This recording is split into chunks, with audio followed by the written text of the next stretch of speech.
இந்த அதிகாலை வேளையில் பார்த்தீங்கன்னா நான் எங்கே வந்திருக்கிறேன் அப்படின்னு கும்பகோணத்தில் இருக்கிற திருச்சித்திரை அந்த கோயிலுக்கு தான் வந்திருக்கிறேன். பாருங்க,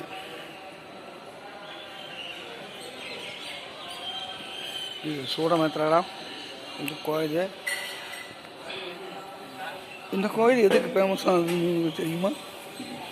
இந்த கோயில் வந்து கடன் நிவர்த்தி ஈஸ்வரன் அப்படின்னு ஈஸ்வரன் இருக்காரு. அப்புறம் பக்கத்தான் வந்துருக்கிறோம். உள்ளே போய் மற்ற தான் பார்க்கலாம்.